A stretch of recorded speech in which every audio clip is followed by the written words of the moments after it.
Hi fam, this is Linda. Welcome to my channel. Don't forget to thumbs up, subscribe, and hit that notification button. I always forget to say that because y'all know what I be doing. But anyway, I am back trying to play catch up. Life just be happening and life do all the time. All right, so let's just get right to it. I'm going to be talking about becoming the CEO of your health, like I have become the CEO of my health. Here's a little bit of background on me before I start.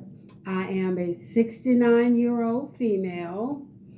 I started Zepbound approximately, what did I say? What did I just say, Jaden? I forgot what I just said. 50 was going to be 56 weeks that I've been on the 5 milligram, and I spent 20 weeks on the 2.5. So 76 weeks I have been on Zepbound. I had to do a little math, sorry. What can I say? But I have lost, because I haven't been on the scale. I know, I'm going to get up there. 98 pounds so far. It might be more, but I didn't weigh myself today or yesterday. But I'm going to weigh myself. But I'm at 98 pounds. I know that's where I was last week. I just haven't gotten on the scale. But I'm down 98 pounds. I spent 20 weeks on 2.5 milligrams of Zepbound, and I lost 44 pounds in that 20 weeks.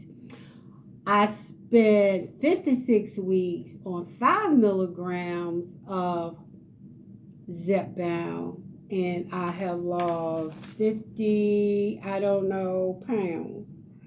Can't count. 54 pounds, right? That's 54 pounds. Yeah, 44, 54. Yeah, 54 pounds. And I'm still currently on 5 milligrams of Zepbound.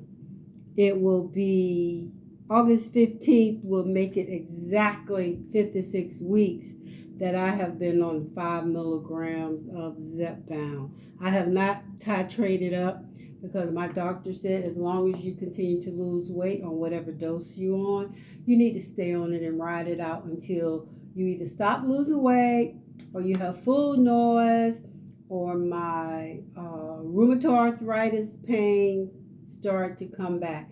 Any of those issues that I was having prior to, she said, I'll let her know. Then we can address whether it's a good idea for me to titrate up to the next level. I'm not really interested in titrating up if it's going to give me symptoms because I have not had any symptoms. I think the first 2 shots I had, I was so in my head about them that I thought I was having issues, but I thought I was feeling yucky, icky, whatever. That's when I started drinking electrolytes because I didn't know. But I haven't had any issues. But anyway, I've been doing good on Zepbound. People talk about being on Zepbound and losing their curves. I haven't lost my curves. Thank God, knock wood. But anyway, I wanted to talk about becoming the CEO of your health. If we would invest in our health like you do with your wealth for retirement or whatever when it comes to your money, if we have that same attitude about our health that we do for our money, we will be good. Preventative health is good quality health. We need to be prepared. We need to do research before we go to a doctor to make sure that that particular doctor is skilled or trained or the professional or the expert in what you're going there for, whatever his specialty is. You need to know your problem before you go see the doctor. You need to make sure you know where the location is so it's not so far away you decide to cancel it because, hey, you live 15 minutes away and your doctor's appointment is 2 hours away. That's not going to work because if you're running late or you're not feeling well, most likely you're going to call and cancel it. But always be on time for your doctor's appointment. at least 15 minutes early. I always arrive early, rather early than late. Can't do nothing when you're late, but early I can read a book in the car, kill some time. Also, make sure you're hydrated before you go. They always want to take your blood. I know they always want to take my blood, and I have the worst veins in the world. So I'm always drinking anyway. With Zepbound, I can tell you it has helped me tremendously because I was not a water drinker.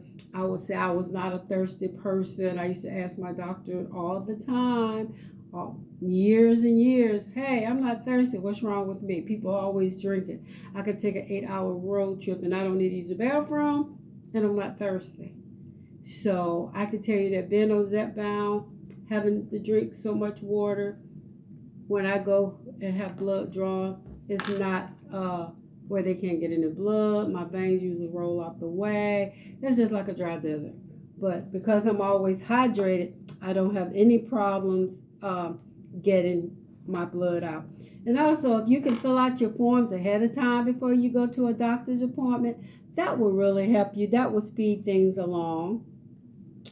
And make sure you bring previous lab reports or have your records from a previous doctor forward to the doctor's office that you're going to. If you have health records, medical history, family history, if you had any surgery, the history, time, place, anything like that, your family history, all of that helps the doctor with you. Also, medication.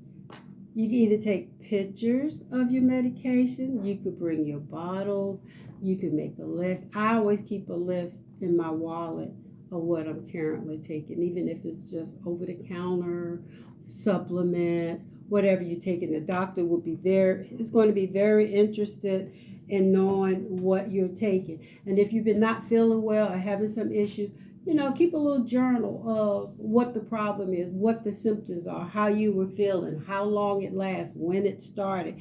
That way, the doctor has something to go on and you can better communicate your symptoms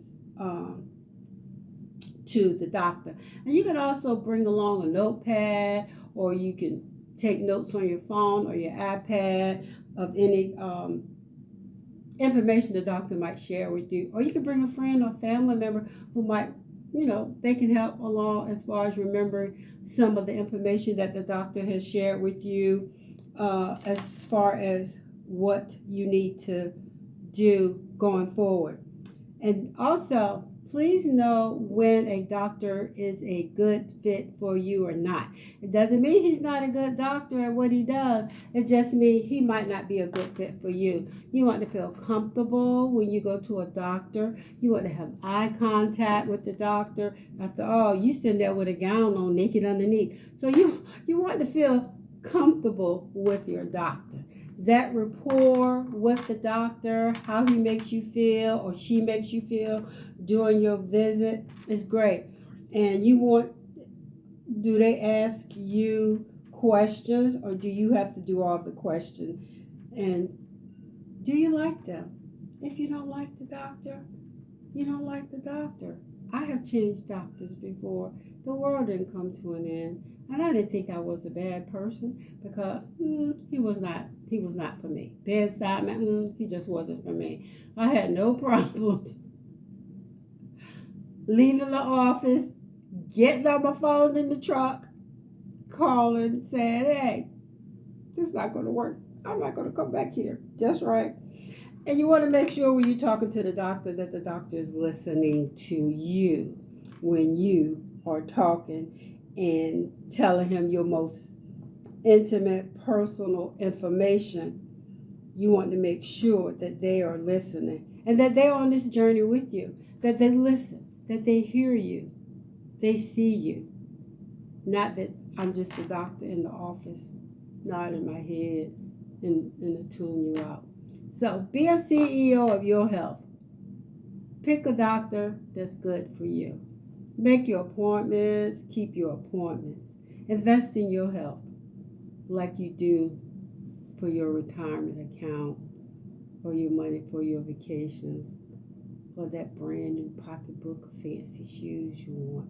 Invest in your health. because our health will go a long way in keeping us healthy and here a little longer. So invest in your health, be prepared, do preventative health as best you can. See you next time, family. Bye.